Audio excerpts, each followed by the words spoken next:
Firing کی سمت کا واضح اندازہ نہیں ہو پا رہا تھا، یوں لگ رہا تھا جیسے چاروں طرف سے گولیاں چل رہی ہوں۔ بختاور نے ہاتھ چھڑا لیا تھا، اسے بھاگنے میں دقت ہو رہی تھی۔ میں اس کا ہاتھ چھوڑ کر اندھا دھند بھاگتا چلا جا رہا تھا۔ میرے پیچھے بختاور بھی اتنی ہی تیزی سے آ رہا تھا۔ انہی درختوں کے ایک گھنے جھنڈ کے درمیان کچے کمروں کے کچھ کھنڈرات دکھائی دیے۔ ان کمروں کے آگے صحن تھا اور چھوٹی چھوٹی چار دیواری گری ہوئی تھی۔ ممکن ہے وہاں کبھی کسی کی رہائش رہی ہوگی، لیکن اس وقت ان کمروں کی حالت مخدوش تھی۔ میں نے ایک لمحے کو سوچا اور ان کھنڈرات کی ٹوٹی پھوٹی دیواروں کے ساتھ جا کر کھڑا ہو گیا۔ اگلے چند لمحوں میں بختاور بھی میرے پیچھے آ گیا۔ میری طرح اس کا سانس بھی تیز تھا۔ فائرنگ اب کافی حد تک کم ہو چکی تھی، اکا دکا فائر ہو رہا تھا۔ یہ فائرنگ کہاں سے ہو رہی ہے؟ بختاور نے تیز سانسوں کے درمیان پوچھا تو میں نے مسکراتے ہوئے کہا، یہی تو میں اندازہ لگانے کی کوشش کر رہا ہوں۔ سنو غور سے، یہ فائرنگ کہاں ہو رہی ہے؟ میں نے کہا تو وہ ذرا سا سر جھکا کر اندازہ لگانے لگا۔ میں نے بھی غور کیا تو یہ فائرنگ نہر کی طرف سے ہو رہی تھی، جہاں ہمارے دوست موجود تھے۔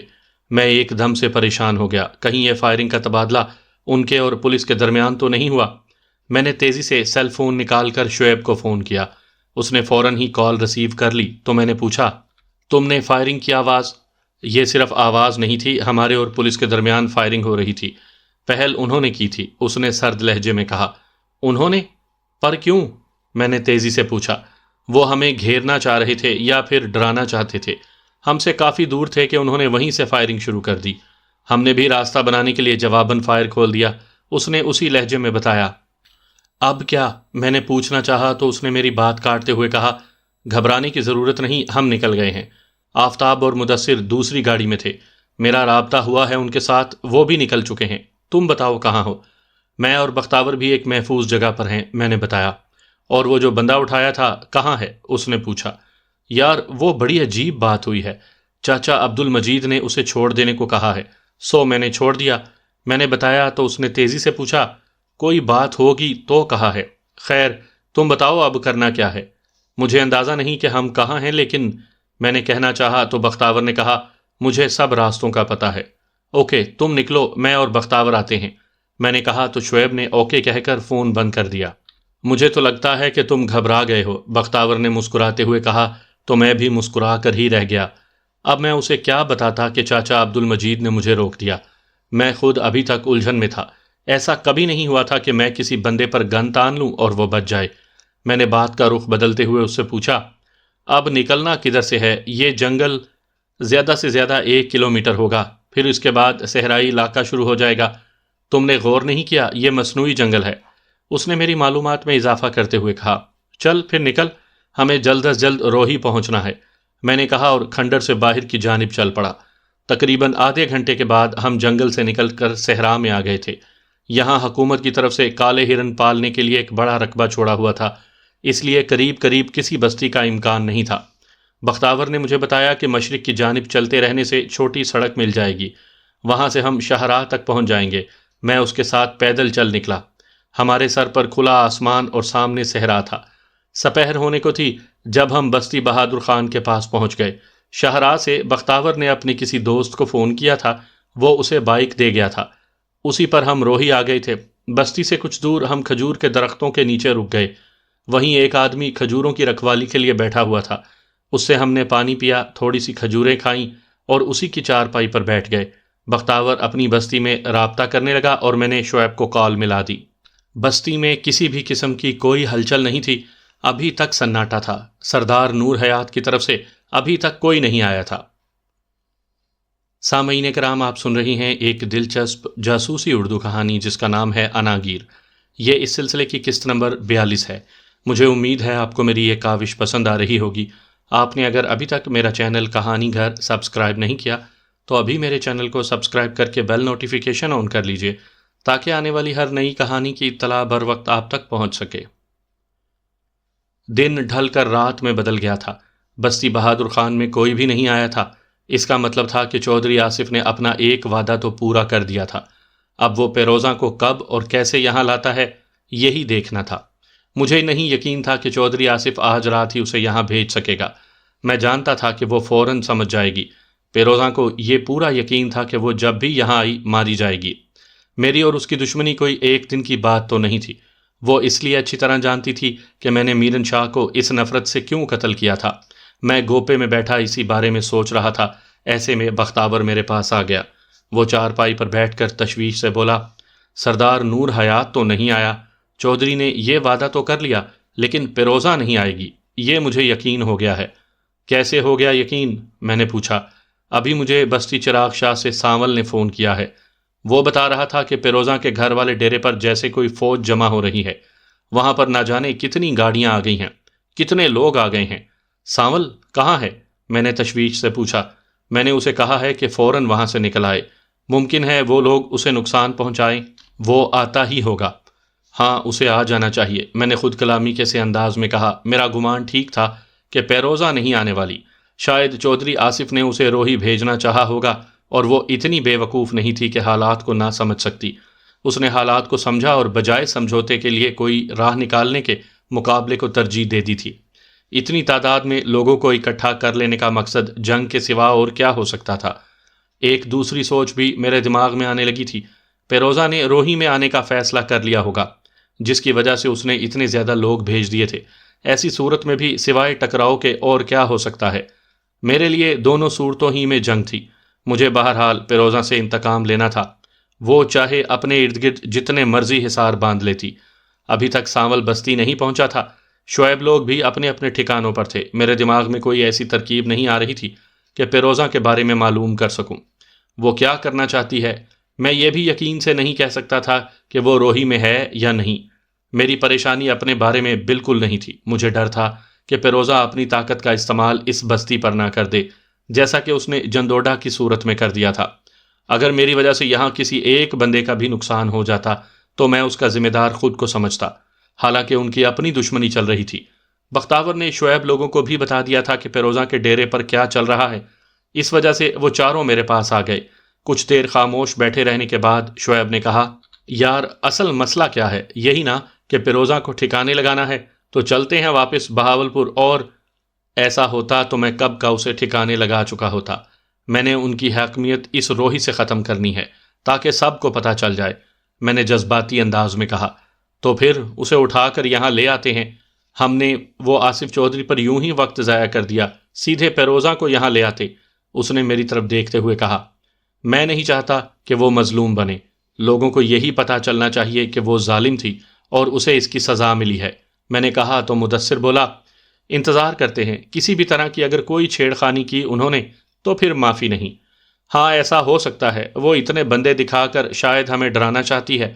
آفتاب نے مسکراتے ہوئے کہا تو میں نے اس کی طرف دیکھا، پھر بڑے سکون سے کہا، تم لوگ اس کی فطرت سے واقف نہیں ہو، میں جانتا ہوں۔ وہ بنیادی طور پر سازشی ذہن کی عورت ہے، وہ کوئی نہ کوئی جال بننے کے چکر میں ہوگی۔ اتنے بندے لانے کا مقصد یقیناً جنگ ہی ہے۔ اس کے پیچھے کیا ہو سکتا ہے وہ سوچو۔ یار علی، یہ تم کن نفسیاتی چکروں میں پڑے ہوئے ہو؟ اگر نفسیات ہی کی بات ہے نا، تو اتنے لوگوں کا اکٹھ ان کا خوف ظاہر کر رہا ہے۔ جہانگیر نے طنزیہ انداز میں کہا۔ لمحہ بھر رکنے کے بعد بولا، کتنے لوگ ہوں گے ان میں لڑنے والے؟ کیا تم نہیں جانتے ہو ہجوم نہیں لڑا کرتا؟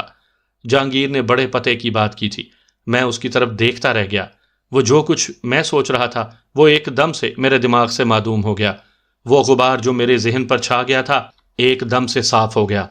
بس تو پھر انتظار کرو، جیسے ہی وہ کوئی پیش قدمی کریں، کسی قسم کی بھی کوئی چھیڑ خانی کریں، انہیں معاف نہ کیا جائے۔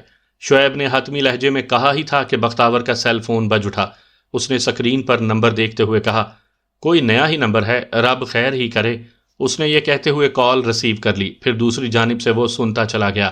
اس کے ساتھ ہی لمحہ بلمحہ اس کا چہرہ غصے میں بگڑتا چلا گیا۔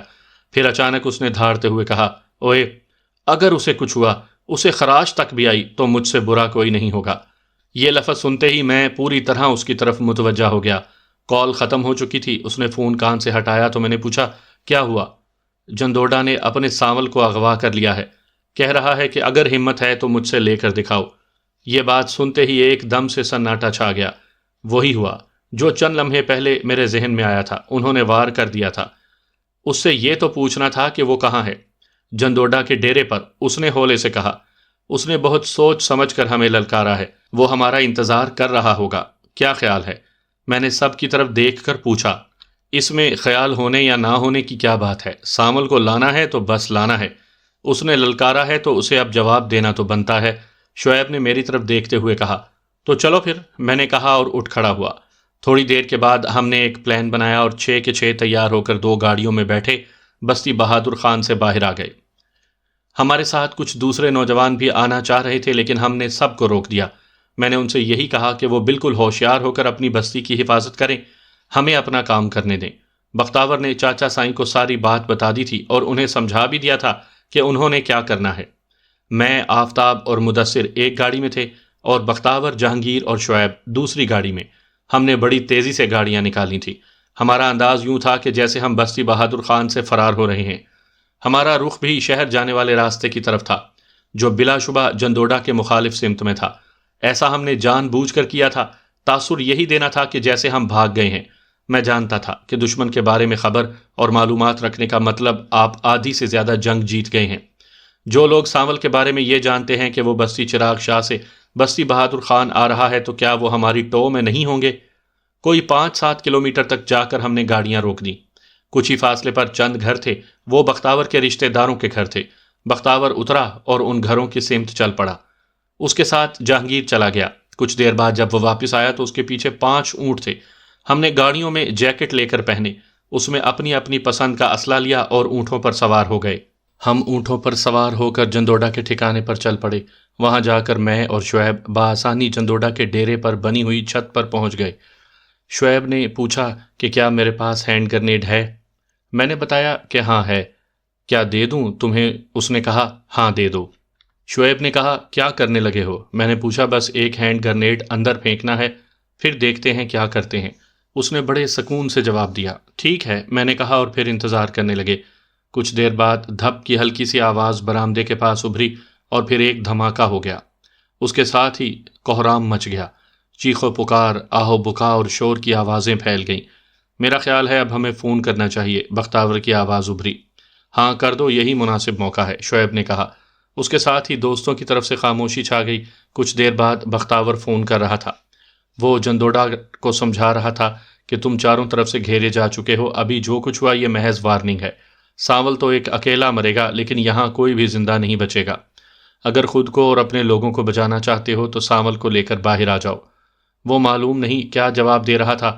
کچھ منٹ بات کر کے بختاور نے کہا وہ مان نہیں رہا، وہ کہتا ہے کہ تم لوگ چلے جاؤ، وہ خود سانول کو چھوڑ دے گا۔ یار مجھے کانفرنس کال میں لو، میں اس سے بات کرتا ہوں، میں نے زچ ہوتے ہوئے کہا۔ ٹھیک ہے، اس نے کہا تو میں نے بختاور کو فون کر دیا۔ کچھ لمحوں کے بعد جندوڈا بھی لائن پر تھا۔ جندوڈا، تم نے مرنا ہے یا زندہ رہنا ہے؟ میں نے پوچھا تو وہ اکھڑ لہجے میں بولا ہر کسی نے مرنا ہے، تم بھی ابھی مر سکتے ہو۔ چلو ٹھیک ہے پھر تیار ہو جاؤ، سانول کو مار کر باہر صحن میں پھینک دو، پھر میں دیکھتا ہوں تم میں سے کون بچ کر جاتا ہے، میں نے غصے میں کہا۔ تم کیا چاہتے ہو؟ اس نے دھیمے لہجے میں پوچھا۔ تم سانول کو اونٹ پر بٹھا کر جانے دو، میں وعدہ کرتا ہوں ایک فائر کیے بغیر واپس چلا جاؤں گا۔ ہم پھر کسی دوسرے موقع پر ایک دوسرے کے آمنے سامنے آ جائیں گے، اگر تم میرا سامنا کرنے کی خواہش رکھتے ہو تو۔ میں نے اسی طرح غصے میں کہا تو ایک لمحے کو سناٹا چھا گیا، لیکن صحن میں ہونے والی چیخ و پکار فون سے بھی آ رہی تھی۔ ٹھیک ہے، میں سانول کو باہر بھیجتا ہوں لیکن اپنے وعدے پر قائم رہنا، اس نے کہا۔ میں نے کہہ دیا سو کہہ دیا، صرف 2 منٹ ہیں تیرے پاس، میں نے جواباً کہا اور فون بند کر دیا۔ ہم سب الرٹ ہو گئے تھے، اس کا کچھ پتہ نہیں تھا کہ وہ کیا سوچ رہا تھا۔ اگلے 2 منٹ میں سانول صحن میں آ گیا۔ مدھم سی روشنی میں وہ آگے بڑھ رہا تھا۔ وہیں ایک اونٹ تھا، سانول اس پر بیٹھ گیا، پھر اونٹ کو کھڑا کر کے وہ پھاٹک کی جانب چل پڑا۔ بختاور دیکھو سانول آ رہا ہے، اسے سنبھالو۔ ہاں میں دیکھ رہا ہوں، اس نے فوراً جواب دیا۔ دیکھنا وہ ٹھیک ہے نا؟ میں کوئی مزید لفظ نہیں کہہ سکا۔ چند منٹ کے بعد اس کی آواز گونجی، سانول ٹھیک ہے۔ اوکے، کیا خیال ہے؟ میں نے پوچھا۔ چلیں واپس، شعیب نے کہا تو میں رینگتے ہوئے کچے کمرے کی پشت پر چلا گیا۔ وہ کوئی 10-12 فٹ کا رہا ہوگا اور میں اس کے ساتھ لٹکا اور پھر ہاتھ چھوڑ دیے۔ کچا کمرہ اور نیچے ریت ہونے کے باعث مجھے کچھ نہیں ہوا، میں تیزی سے اندھیرے میں گم ہو گیا۔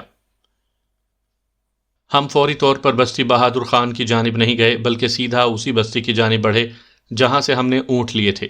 وہاں ہم نے اونٹ واپس کیے اور گاڑیاں لے کر بستی بہادر خان کی طرف چل پڑے۔ میرا دماغ یہ بات مان ہی نہیں رہا تھا کہ جندوڈا نے اپنا نقصان کروا کر سانول کو چھوڑ دیا۔ یہ اس کا دوسری بار نقصان ہوا تھا اور اس کے ساتھ جو ہزیمت اس نے اٹھائی تھی اس کا بدلہ لینا بنتا تھا۔ زخمی شیر ہو یا زخمی سانپ، وہ پلٹ کر بدلہ ضرور لیتا ہے۔ یہی بات میں نے اپنے ساتھ بیٹھے شعیب سے کہی تو اس نے سوچتے ہوئے کہا، ایسا ہو سکتا ہے، دشمن کو کبھی کمزور نہیں سمجھنا چاہیے۔ میں اگر اس کی جگہ ہوتا تو لازمی پیچھا کرتا۔ میں نے کہا تو شعیب نے چونک کر میری طرف دیکھا، پھر تیزی سے بولا، اوہے، وہ پیروزاں کے ڈیرے والے لوگ، وہ تم بھول رہے ہو۔ وہ ڈیرا کس جانب ہے؟ ہم گھیرے جا سکتے ہیں، میں نے بڑبڑاتے ہوئے کہا۔ یہ سوچ آتے ہی میں ایک دم سے پریشان ہو گیا۔ تبھی شعیب نے میرے ہاتھ پر ہاتھ رکھ دیا۔ اس کا مطلب تھا کہ میں پرسکون رہوں۔ ہم اس وقت 2 گاڑیوں میں تھے۔ ہماری گاڑی آگے تھی۔ شعیب نے گاڑی کا رخ موڑ لیا، تبھی پیچھے سے آفتاب نے فون کر کے پوچھا، اوئے خیر ہے، کدھر جا رہے ہو؟ ابھی ہم بستی بہادر خان نہیں جائیں گے، میں نے کہا۔ کیوں؟ اس نے بے ساختہ پوچھا۔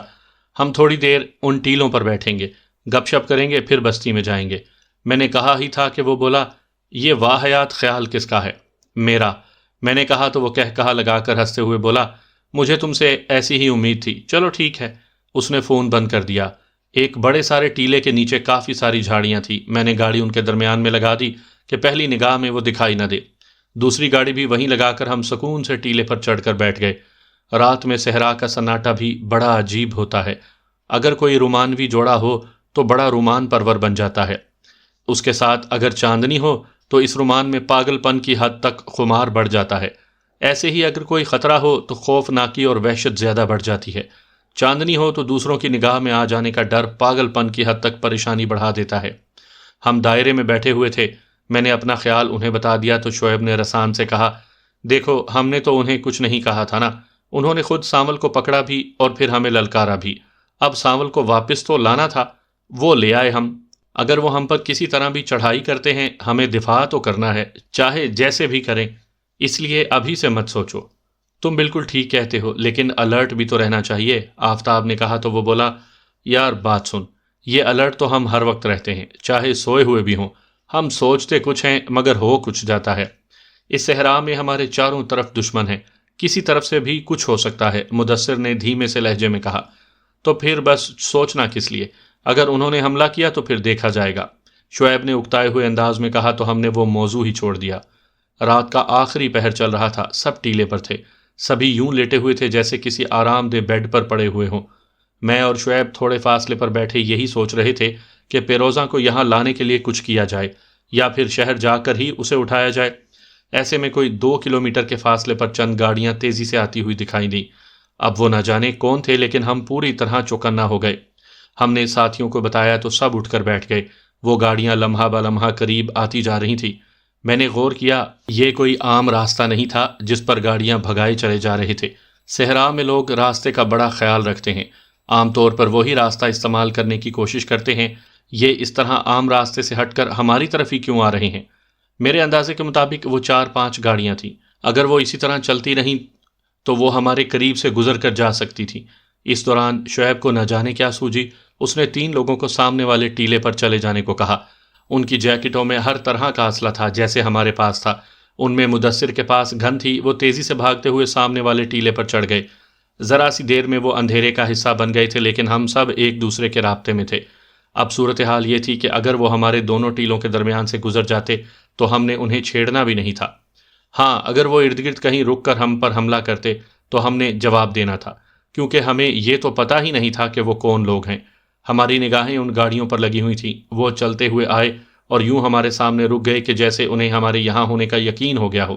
وہ ہمارے دائیں جانب آ کر بالکل سامنے آ کر رک گئے۔ وہ اس گزرگاہ پر نہیں گئے تھے جس پر ہم توقع کر رہے تھے، وہ ایک دوسری سائٹ پر آ کر رک گئے تھے۔ وہ 5 گاڑیاں تھیں، ان میں سوار کتنے تھے یہ اندازہ بالکل نہیں تھا۔ انہیں وہاں رکے ہوئے 5 سے 7 منٹ گزر گئے تھے، البتہ ان میں سے کوئی بھی باہر نہیں نکلا تھا۔ صرف ایک گاڑی کی ہیڈ لائٹس روشن تھی اور باقی گاڑیوں کی لائٹس بجھا دی گئی تھیں۔ ہم بت بنے انہیں دیکھتے چلے جا رہے تھے، ان کی طرف سے کوئی مدافعت نہیں ہوئی تھی۔ اسی دوران اچانک سانول کا فون بج اٹھا۔ مجھے لگا جیسے ہمارے درمیان کہیں بم پھٹ گیا ہو۔ وہ آواز ہماری نشاندہی کے لیے کافی تھی۔ سانول نے بڑی تیزی سے فون نکالا تو میں نے جھپٹ کر کال ریسیو کر لی۔ میں نے ہیلو کہا تو دوسری طرف سے کوئی اجنبی بول رہا تھا۔ سانول میرے بالکل قریب کان لگا کر بیٹھ گیا۔ اس کی دوسری جانب شعیب سننے لگا۔ دھیمی دھیمی آواز ابھر کر سنائی دے رہی تھی، تم کہاں ہو سانول؟ میں اپنے گھر ہوں، اس نے ہولے سے کہا۔ گھر میں کہاں؟ اس نے پھر پوچھا۔ بستی چراغ شاہ، یہ جواب دے کر اس نے فوراً پوچھا، لیکن تم اس وقت کیوں پوچھ رہے ہو؟ یار میں نے سنا ہے وہ علی زین تمہیں جندوڈا سے چھڑا کر لے گیا ہے، میں تمہاری خیر خیریت پوچھنا چاہ رہا تھا، اس نے تیزی سے کہا۔ میں خیریت سے ہوں اور اپنے گھر میں ہوں، اس نے پھر دوہرا دیا تو اجنبی نے پھر پوچھا، گھر میں ہو تو اس وقت جاگ رہے ہو، کوئی پریشانی تو نہیں؟ بس یار دتو، موت کے منہ سے واپس آیا ہوں، ابھی تک مجھ پر خوف طاری ہے، نیند کیا خاک آئے گی؟ سانول نے بر وقت جواب دیا۔ میں آ جاؤں تمہارے پاس اگر کوئی پریشانی ہے تو؟ اس نے بڑی ہمدردی سے پوچھا۔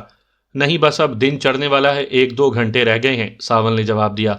یار ایک بات کی سمجھ نہیں آئی، اگر تم برا نہ مناؤ تو پوچھوں؟ اس نے بڑے نرم انداز سے پوچھا۔ پوچھو، اس نے کہا۔ یہ علی زین تمہیں خود یہاں بستی چراغ شاہ چھوڑ گیا تھا یا تم اکیلے آئے ہو؟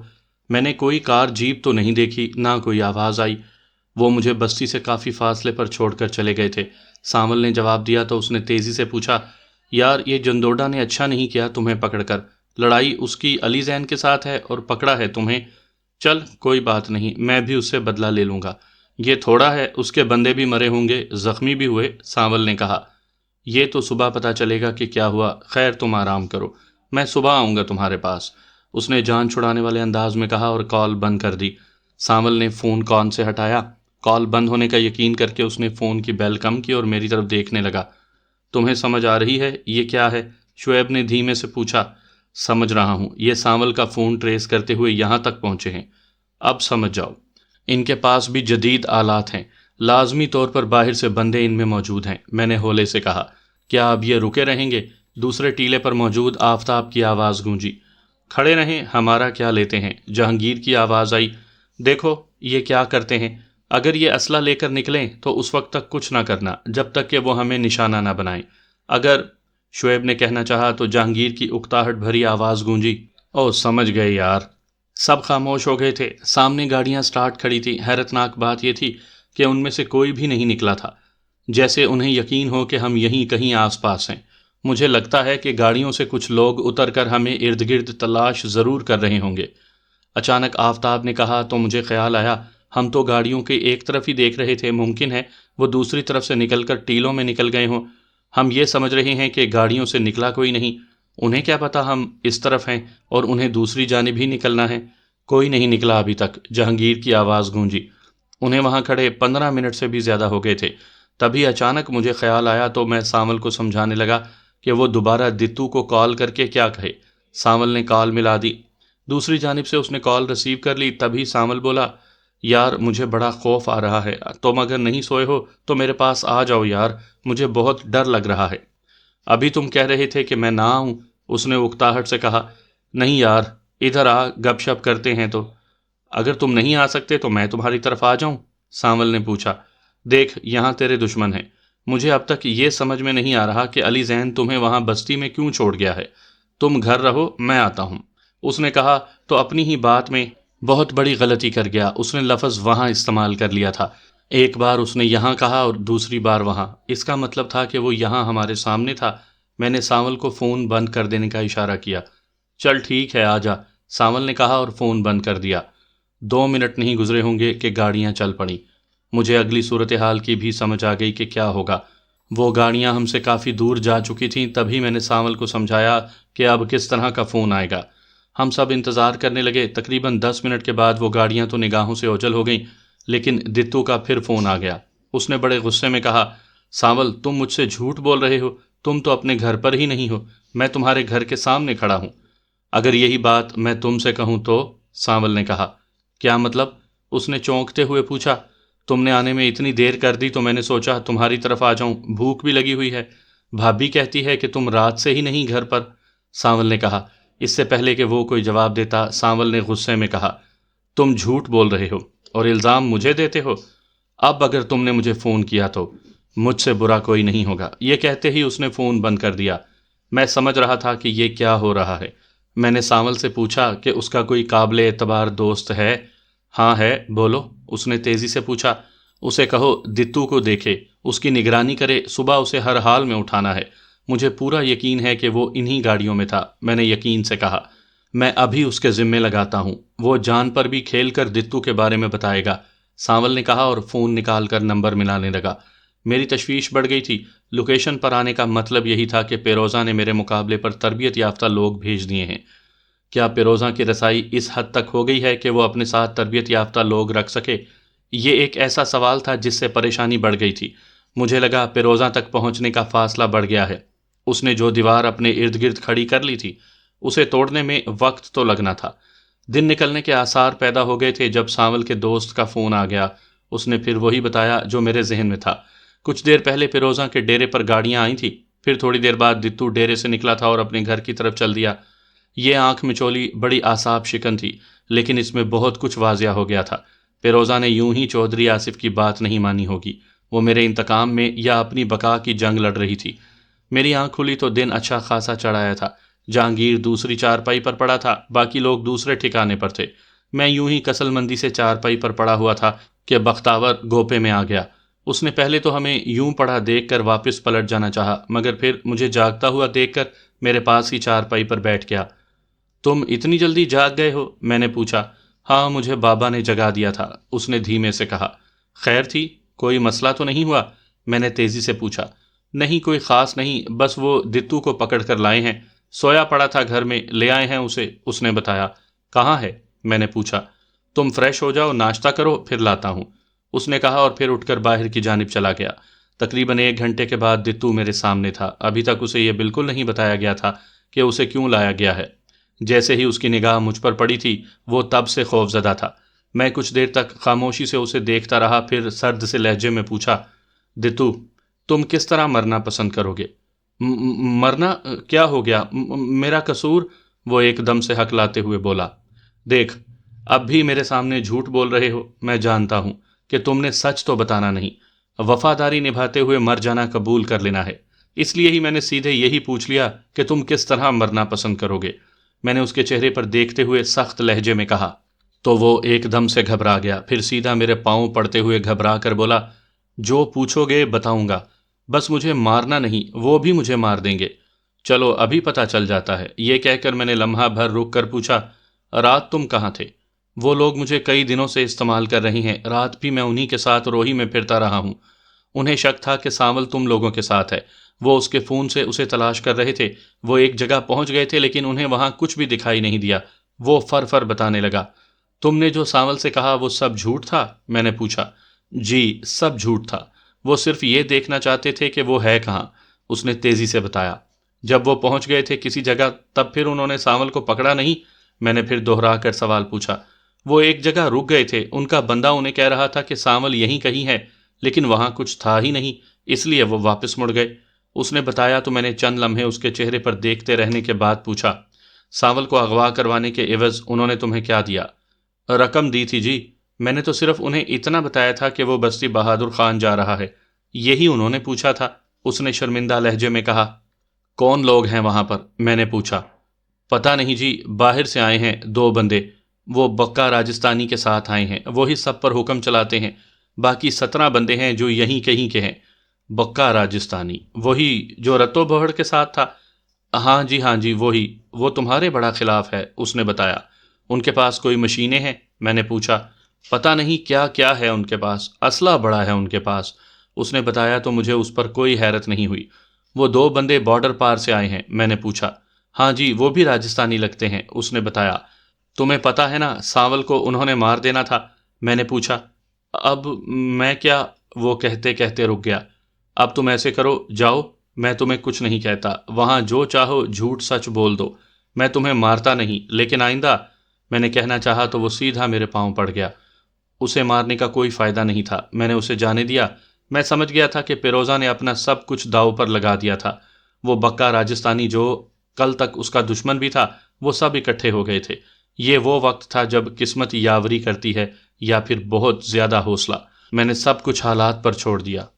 دوپہر ہو چکی تھی، میرے پاس پیروزہ کے ڈیرے کی کافی ساری معلومات آ چکی تھی۔ دتو نے جو کچھ بتایا تھا وہ درست ثابت ہوا۔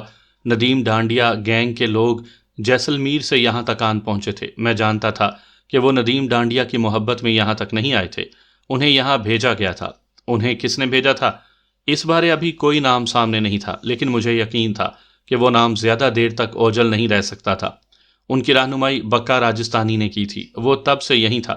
جب میرا اور اس کا سامنا ہوا تھا۔ انہوں نے کافی سارے مقامی غنڈے اور جرائم پیشہ افراد کو اپنے ساتھ شامل کر لیا تھا۔ بظاہر وہ پیروزاں کی مدد کو یہاں آ گئے تھے، لیکن اصل میں وہ سب میرے خون کے پیاسے تھے۔ میں چاہتا تو چاچا عبد المجید سے مدد لے سکتا تھا، لیکن میں نے انہیں جان بوجھ کر فون نہیں کیا۔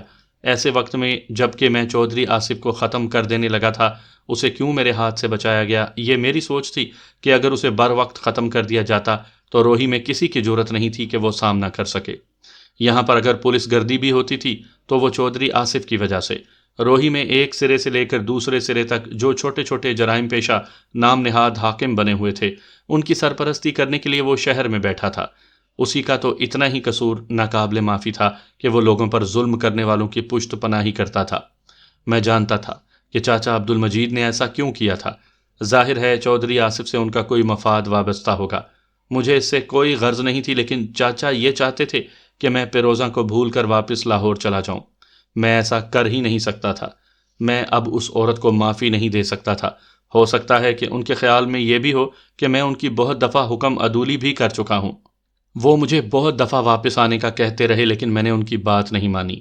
وہ مجھے بتانا چاہتے تھے، یہ احساس دلانا چاہتے تھے کہ وہ میرے بارے میں پل پل کی خبر رکھتے ہیں اور چاہیں تو مجھے کچھ بھی نہ کرنے دیں۔ سو اس سے پہلے کہ وہ مجھے کوئی مدد دینے سے انکار کر دیں، شعیب لوگوں کو واپس بلا لیں، میں نے ان سے بات ہی نہیں کی۔ یہ بھی حقیقت تھی کہ انہوں نے مجھے کال نہیں کی تھی۔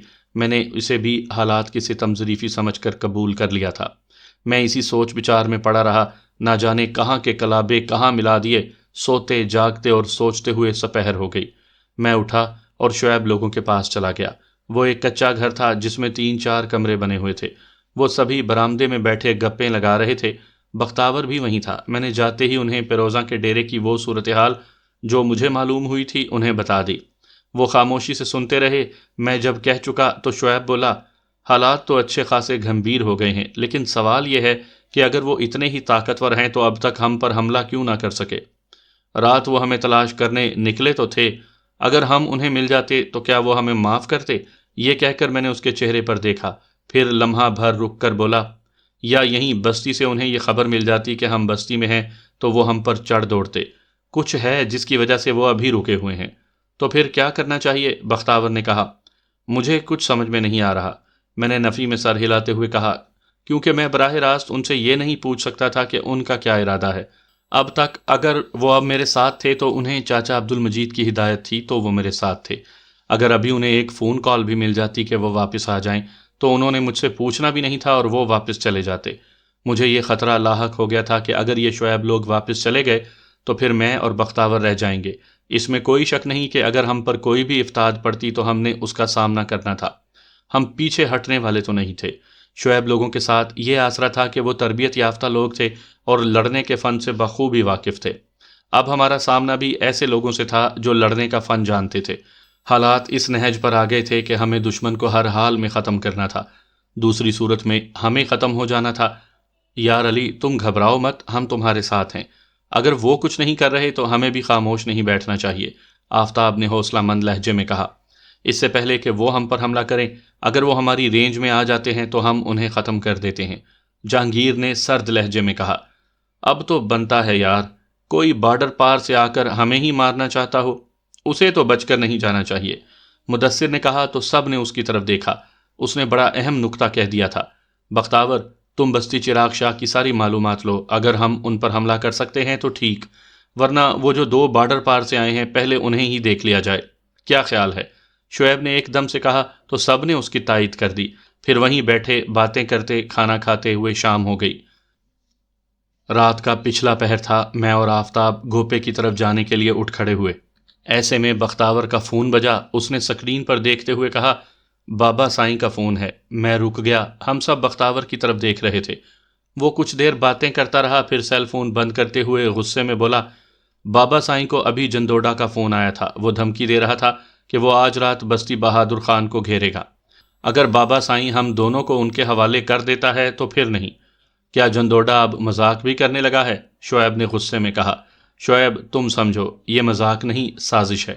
وہ کہنا کچھ اور کرنا کچھ اور چاہتے ہیں، کیونکہ ان کے پاس کچھ سازشی ذہن والے آ گئے ہیں۔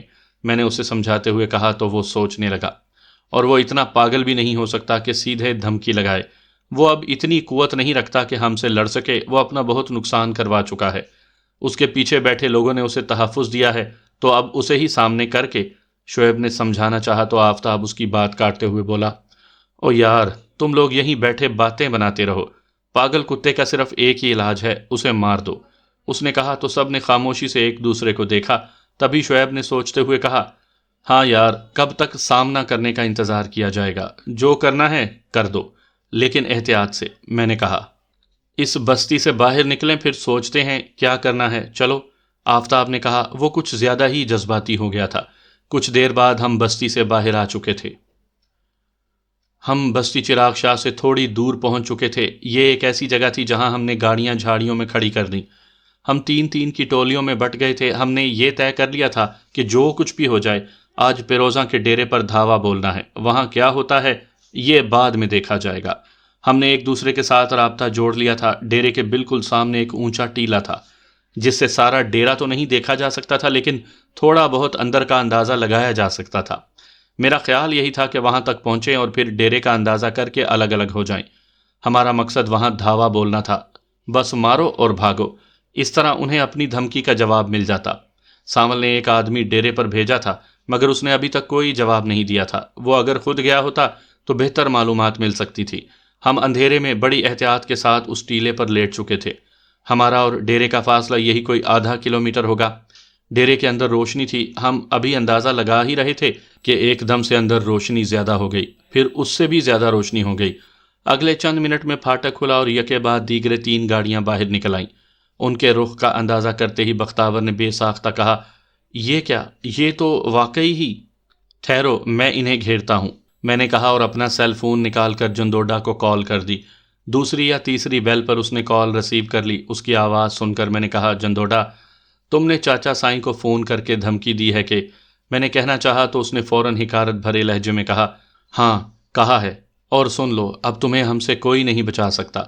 اتنا بڑا بول نہیں بولتے میری جان، میں تو خود تمہارا انتظار کر رہا ہوں۔ میں نے بھی حکارت ہی سے کہا۔ میرا پورا دھیان کال کے پس منظر میں ابھرنے والی آوازوں پر تھا۔ تو پھر بول، فون کیوں کیا؟ وہ غصے میں بولا۔ صرف تمہیں یہ بتانے کے لیے کہ مجھے علم ہو چکا ہے کہ ڈیرے سے گاڑیاں نکل چکی ہیں۔ اگر تم ان گاڑیوں میں ہو اور میری طرف ہی آ رہے ہو تو میں تمہارا استقبال بستی سے باہر کروں گا۔ میں نے ٹھہر ٹھہر کر کہا تو اس نے کہا لگاتے ہوئے کہا، یہ معلومات تم مجھے کیوں دے رہے ہو؟ صرف اس لیے کہ تم دھمکی لگا کر آ رہے ہو۔ میں بھی تمہیں پہلے بتا دوں کہ میں تمہارا منتظر ہوں۔ اب دلیری دکھاؤ اور فوراً مجھ تک پہنچو۔ میں نے کہا ہی تھا کہ وہ خاموش ہو گیا۔ میری نگاہ ان گاڑیوں پر تھی۔ وہ بستی چراغ شاہ پار کر چکی تھی۔ میں فون کان سے لگائے بیٹھا جندوڈا کی آواز کا منتظر تھا۔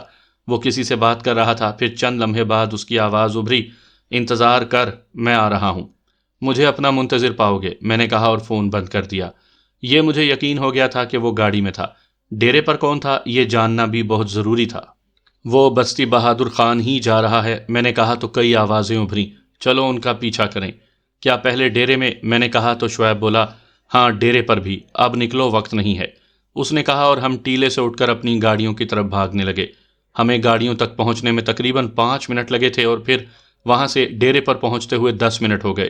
سانول نے جو بندہ ڈیرے پر بھیجا تھا اس نے اب تک کوئی پتہ نہیں دیا تھا۔ ٹیلے سے ڈیرے تک شعیب نے ایک پلان دے دیا تھا۔ سب جانتے تھے کہ کیا کرنا ہے۔ میری گاڑی آگے تھی اور شعیب میرے پیچھے۔ دونوں گاڑیوں کی ہیڈ لائٹس بند تھیں۔ ڈیرے کا پھاٹک کھلا ہوا تھا۔ میں نے تیزی سے گاڑی اندر داخل کی تو میرے پیچھے بیٹھے مدثر اور جہانگیر اپنی گنوں سے فائرنگ کرنے لگے۔ میں دیکھ رہا تھا کہ سامنے چارپائیوں پر چند لوگ بیٹھے ہوئے تھے۔ ان میں ایک ہی ایسا شخص تھا جس نے پتلون اور شرٹ پہنی ہوئی تھی۔ وہ سپرنگ کی طرح اچھل کر اوٹ میں ہوتے ہوئے پسٹل نکال چکا تھا، لیکن میں نے اسے تاک کر نشانے پر لیا۔ میں نے دھیان یہ رکھا تھا کہ وہ فوری طور پر مرنے نہ پائے۔ وہاں چیخ و پکار مچ گئی تھی۔ کوئی چارپائی کے نیچے چھپنے کی کوشش کر رہا تھا، کوئی دیوار پھاندنے کے چکر میں گر پڑا تھا۔ 2-4 ایسے تھے جو رہائشی حصے کے چھوٹے دروازے سے جانا چاہتے تھے، لیکن انہیں بھی نشانہ بنا لیا گیا تھا۔ فائرنگ کا یہ سلسلہ 2 منٹ سے زیادہ کا نہیں تھا۔ ان کے گمان میں بھی نہیں ہوگا کہ ہم یوں بھی ڈیرے پر حملہ کر سکتے ہیں۔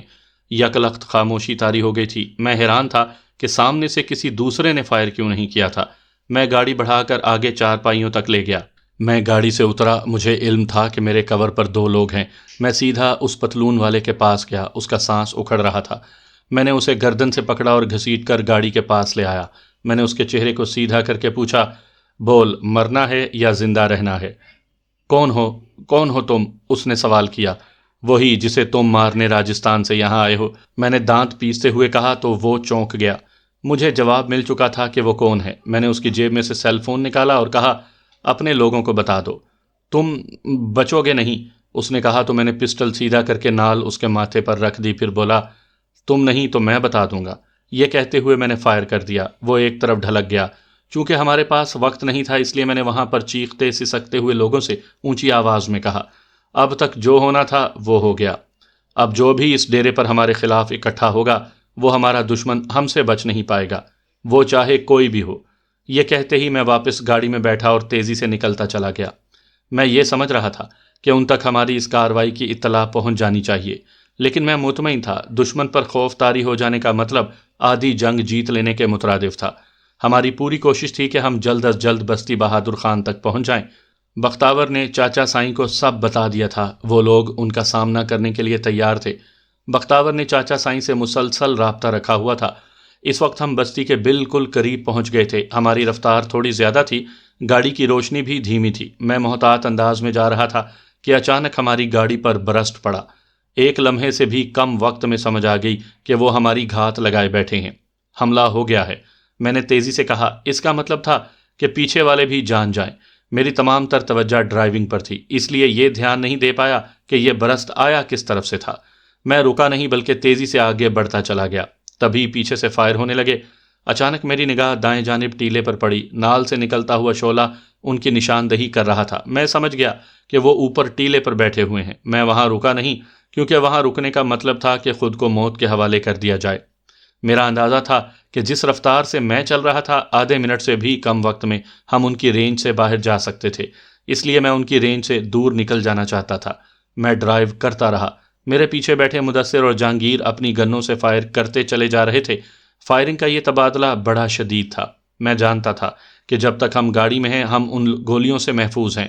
اگرچہ ہماری گاڑیاں کوئی بلٹ پروف نہیں تھی لیکن پھر بھی کافی حد تک محفوظ ہی تھیں۔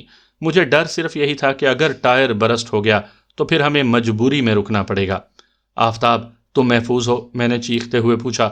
ہاں سب ٹھیک، بس نکلو، اس نے تیزی سے کہا۔ ہم آدھے منٹ سے بھی کم وقت میں کافی دور آ گئے تھے۔ ان کی طرف سے اب بھی فائر ہو رہا تھا لیکن ہم نے فائر بند کر دیا تھا۔ میں اپنی گاڑی کو ایک ٹیلے کی اوٹ میں لے گیا۔ رکتے ہی ہم گاڑیوں سے اترے اور جھاڑیوں میں سے ہوتے ہوئے ٹیلے پر چڑھ گئے۔ شعیب بھی مجھ سے کافی فاصلے پر پہنچ گیا تھا۔ اب دیکھتے ہیں یہ کیا کرتے ہیں، جہانگیر کی آواز ابھری۔ پہلے یہ دیکھ لو اچھی طرح ان سب کی پوزیشن کیا ہے، میں نے کہا۔ ایک ایک گولی حساب سے خرچیں گے جناب، فکر نہ کرو۔ مدثر چہکا تو ایک دم سے فضا میں تناؤ کم ہوتا ہوا محسوس ہوا۔ یار ہم یہاں ہیں اور وہ کچھ لوگ بستی میں نہ پہنچ گئے ہوں۔ جہانگیر نے خیال ظاہر کیا تو بختاور کی فوراً آواز آئی، نہیں وہ ابھی وہاں نہیں پہنچے ہیں، گئے بھی چلے تو وہ سنبھال لیں گے، تم ان کی فکر نہ کرو۔ اوکے، سامنے دیکھو، شعیب نے کہا۔ اندھیرے میں کچھ بھی نظر نہیں آ رہا تھا، ان کی گاڑیاں تک نگاہ سے اوجھل تھیں، لیکن اس کا مطلب یہ نہیں تھا کہ ان کی گاڑیاں وہاں پر نہیں تھیں۔ جس طرح ہم چھپ کر ان کے لیے گھات لگا کر بیٹھ گئے تھے وہ بھی انہی ٹیلوں پر موجود تھے۔ وہ فائرنگ کر کے بھاگے نہیں تھے، یہیں کہیں تھے۔ اندھیرے کا فائدہ اٹھاتے ہوئے دکھائی نہیں دے رہے تھے۔ اگر وہ بھاگے ہوتے تو ان کی گاڑیوں کی آواز ضرور سنائی دیتی۔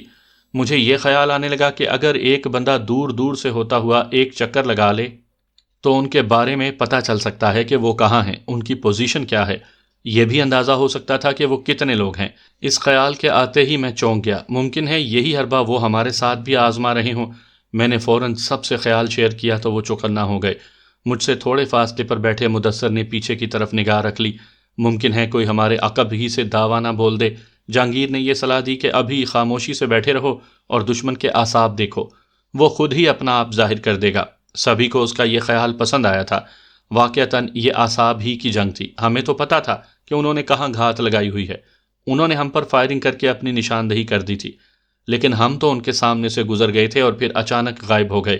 یہ پریشانی ان پر مسلط ہو سکتی تھی۔ 2 گھنٹے سے زیادہ کا وقت گزر گیا تھا، سامنے سے کوئی ایسی حرکت نہیں ہوئی تھی جس سے ان کے بارے میں پتہ چلتا۔ یہاں تک کہ میرے دماغ میں یہ سوچ آنے لگی کہ کہیں وہ سب فرار تو نہیں ہو گئے۔ اس سوچ کے ساتھ ہی خیال ابھرا کہ اگر میں ایسا سوچ سکتا ہوں تو کیا وہ ایسا نہیں سوچ سکتے؟ ابھی مزید انتظار کرنا ہوگا۔ ایسے میں بختاور کی آواز گونجی، شعیب اگر کہو تو میں ساتھ والے ٹیلے پر جا کر انہیں دیکھوں؟ رسک ہے یار، وہ فوراً بولا۔ لیکن یوں پڑے رہنے سے، اس نے کہنا چاہا تو آفتاب نے اسے ٹوکتے ہوئے کہا، صبر میاں صبر، آخر دن بھی تو نکلنا ہے۔ میرا نہیں خیال کہ وہ اس وقت تک یہاں بیٹھ سکتے ہیں، یہ سمجھو کہ وہ زیادہ لوگ ہیں۔ کہہ تم ٹھیک رہے ہو، جہانگیر نے چہکتے ہوئے کہا۔ بالفرض محال اگر ہمیں ان کی گاڑی جاتے ہوئی دکھائی دی تو ہم کیا کریں؟ مدثر نے سوچتے ہوئے لہجے میں سوال کیا۔ ہاں یار، زیادہ سے زیادہ فائر کر سکتے ہیں جس سے ہماری پوزیشن انہیں سمجھ میں آ جائے گی، گاڑی کا تو کچھ نہیں ہوگا، جہانگیر نے کہا۔ دستی بم بھی ان تک نہیں پہنچ سکتا، مدثر بولا۔ ریت پر دستی بم پڑا تو شاید اتنا مؤثر نہ ہو، اگر سیدھا گاڑیوں پر پڑے تو انہیں نقصان ہو سکتا ہے، آفتاب نے کہا۔ کاش اس وقت میرے پاس بزوکا ہوتی تو، جہانگیر نے کہا۔ اس کاش کو چھوڑو، ہمیں کچھ نہ کچھ تو کرنا ہوگا، ایسا نہ ہو کہ ہم یہیں پڑے رہیں اور وہ یہاں سے چلے بھی جائیں، مدثر نے کہا۔ مطلب کیا کرنا ہوگا؟ شعیب نے پوچھا۔ میری بات پر کسی نے دھیان نہیں دیا۔ وہ اگر ہمارے ہی سامنے گاڑیوں میں بیٹھ کر نکل پڑے تو ہم کیا کریں گے؟ پھر بھی تو فائرنگ آگے جا کر کرنی ہے، کیوں نہ؟ اس نے کہنا چاہا تو بختاور بولا، چل ہم دونوں آگے بڑھتے ہیں۔ چل، وہ بھی فوراً تیار ہو گیا۔ وہ دونوں اپنے اپنے ٹیلے سے نیچے اترے، بختاور وہیں کھڑا رہا یہاں تک کہ مدثر اس کے پاس پہنچ گیا۔ وہ دونوں چلتے ہوئے ہم سب کے دائیں جانب ٹیلے پر چڑھنے لگے۔ یہ انہوں نے تیسرا ٹھکانہ بنانا چاہا تھا۔ ہر ٹیلے پر دو دو بیٹھے ہوئے تھے، ہماری تمام تر توجہ ان کی طرف تھی۔ وہ جیسے ہی سرے پر پہنچے، بختاور کی دبی دبی آواز گونجی، میں اپنے سامنے، بالکل سامنے ان کی 3 گاڑیوں کو دیکھ رہا ہوں۔ اوہ! تقریباً سب کے منہ سے بے ساختہ نکل گیا۔ بختاور تم ذرا سا صبر کرو، ہم آ رہے ہیں، میں نے کہا اور تیزی سے اٹھ کر ٹیلے سے اترنے لگا۔ جہانگیر میرے پیچھے آنے لگا تھا۔ کچھ دیر بعد ہم سارے اسی ایک ٹیلے پر موجود تھے۔ سامنے پوری طرح گاڑیاں دکھائی نہیں دے رہی تھیں، بلکہ ایک گاڑی کے اندر ننھا سا بلب روشن تھا۔ وہ انہوں نے جان بوجھ کر روشن رکھا تھا یا وہ پھر بھول گئے تھے۔ اب ہمیں دن کا انتظار نہیں کرنا چاہیے۔ اندھیرے کا فائدہ اٹھا کر شعیب کہتے کہتے رک گیا، پھر وہ اپنا پلان بتانے لگا کہ ہمیں کیا کرنا ہے۔ ہم چپ سادھے سنتے رہے۔ جب اس نے ڈن کیا تو مدثر اور آفتاب ٹیلے کے پچھلی طرف اترنے لگے۔ انہوں نے اپنی گاڑیوں تک جانا تھا، مجھے اور بختاور کو ٹیلے کے سامنے کی طرف سے رینگ کر اترنا تھا۔ جیسے ہی وہ دونوں گاڑیوں تک پہنچے، میں اور بختاور ٹیلے کے سامنے سے اترنے لگے۔ ہم بہت محتاط تھے، ہمارے عقب میں شعیب اور جہانگیر کور پر تھے۔ تقریباً 2.5 کلومیٹر کا فاصلہ ہم نے آدھے گھنٹے میں طے کیا۔ ہم گاڑیوں سے 10-12 فٹ کے پاس پہنچے تھے کہ ہمیں ہوا کے دوش پر باتوں کی آوازیں سنائی دیں۔ وہ کافی سارے لوگ تھے، اتنے لوگ بڑی مشکل سے خاموش رہ سکتے تھے۔ مجھے ان کی سمت کا اندازہ ہو رہا تھا، لیکن میں ان پر فائرنگ نہیں کر سکتا تھا، ورنہ سارا کھیل ہی بگڑ جاتا۔ ہم نے یہ 10-12 فٹ کا فاصلہ انتہائی احتیاط سے عبور کیا تھا۔ تینوں گاڑیاں ساتھ ساتھ ہی کھڑی تھیں۔ میں نے ہولے سے کہا، میں گاڑیوں کے پاس پہنچ چکا ہوں بختاور، میں تیار۔ اس نے کہا تو میں نے جیب میں پڑا ہوا دستی بم نکالا۔ بلا شبہ بختاور نے بھی نکال لیا ہوگا۔ تبھی میں نے کہا، 1 2 اور 3۔ میں کھڑا ہوا دستی بم کی پن کھولی اور اسے گاڑی میں اچھال دیا۔ اس کے ساتھ ہی میں جتنی تیزی سے ہو سکتا تھا مخالف سمت میں بھاگا۔ میں تھوڑے سے فاصلے پر ہی تھا کہ زوردار دھماکہ ہوا، اس کے ساتھ ہی دوسرا دھماکہ ہو گیا۔ میں اس دھماکوں کے اثر کی وجہ سے منہ کے بل گرا، لیکن اگلے ہی لمحے میں اٹھا اور تیزی سے بھاگنے لگا۔ اسی وقت فائرنگ شروع ہو گئی۔ میرا نہیں خیال کہ 2 گاڑیوں کے دھماکے میں تیسری گاڑی نہ جلتی۔ روشنی ہوئی ہوگی، لوگ گاڑیوں کی جانب بھاگے ہوں گے تو شعیب کو روشنی میں لوگ دکھائی دے گئے تھے۔ اس نے بھی فائرنگ کرنا شروع کر دی تھی۔ یہ فائرنگ زیادہ سے زیادہ 1 منٹ ہوئی ہوگی، اس کے بعد خاموشی چھا گئی۔ میں بھاگتا ہوا ٹیلے کے پاس پہنچ چکا تھا۔ دونوں گاڑیاں وہاں تک آ چکی تھیں۔ میں ان میں بیٹھ گیا تو سامنے سے بختاور بھی بھاگ کر آتا ہوا دکھائی دیا۔ اوپر سے شعیب اور جہانگیر بھی آ گئے۔ ہم گاڑیوں میں بیٹھے اور ایک طرف نکل پڑے۔ ہم ابھی تھوڑا سا چلے تھے کہ ہیڈ لائٹس کی روشنی میں کچھ لوگ بھاگتے ہوئے دکھائی دیے۔ جیسے ہی ان پر روشنی پڑی، وہ دیوانہ وار بھاگنے لگے۔ ہماری گاڑیوں میں سے ان پر فائرنگ ہونے لگی۔ کوئی گر گیا، کوئی بھاگ رہا تھا، کوئی دائیں بائیں ہو گیا۔ میں جانتا تھا کہ بہت سارے لوگ جھاڑیوں میں چھپ گئے ہوں گے۔ ہم تھوڑی دیر تک وہاں پھرتے رہے۔ ہمیں پورا یقین تھا کہ کہیں نہ کہیں سے ہم پر فائرنگ ہوگی۔ ہماری جلتی ہوئی ہیڈ لائٹس ہماری نشاندہی کر رہی تھیں۔ میرے سمیت سبھی اس خدشے کے بارے میں جانتے تھے۔ اچانک شعیب نے کہا، علی کیا خیال ہے، ہم کیوں نہ سیدھے بستی چراغ شاہ جائیں اور پیروزاں کے ڈیرے پر قبضہ کر لیں؟ بہت اچھے، میں نے کہا، لیکن پہلے ان کی گھات ضرور لگائیں۔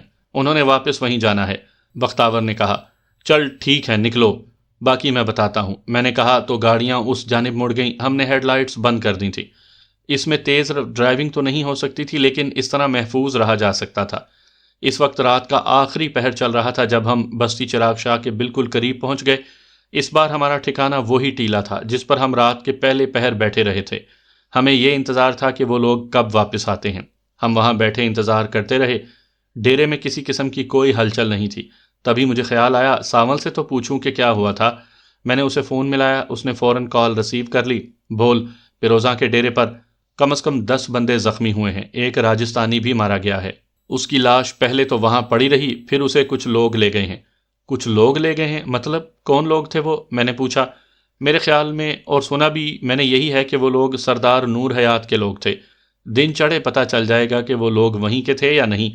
اس نے تفصیل سے بتا دیا۔ تو سردار نور حیات انہیں پناہ دے رہا ہے، میں نے خود کلامی کے سے انداز میں کہا تو وہ بولا، اس سے تو صاف ظاہر ہے۔ چل تو ایسا کر، یہ دیکھ کہ ڈیرے پر کون کون ہے۔ میں نے اسے کہا، ابھی 10 منٹ پہلے میں وہاں سے آیا ہوں، وہاں کوئی نہیں، سب دہشت کے مارے بھاگ گئے ہیں۔ اس نے تیزی سے کہا، وہاں کے نوکر چاکر؟ میں نے پوچھا۔ وہ بھی وہاں نہیں ہیں، سب بھاگ گئے ہیں۔ اس نے بتایا، ممکن ہے ان 10 منٹوں میں کوئی وہاں پر آ گیا ہو، تم جاؤ وہاں پر اور اچھی طرح دیکھ کر بتاؤ۔ میں نے اصرار کرتے ہوئے کہا تو وہ جانے کے لیے تیار ہو گیا۔ میں نے کال بند کر کے فون جیب میں ڈال لیا۔ مجھے پہلے سانول کا اور پھر ان سب کا انتظار تھا کہ وہ کب آتے ہیں۔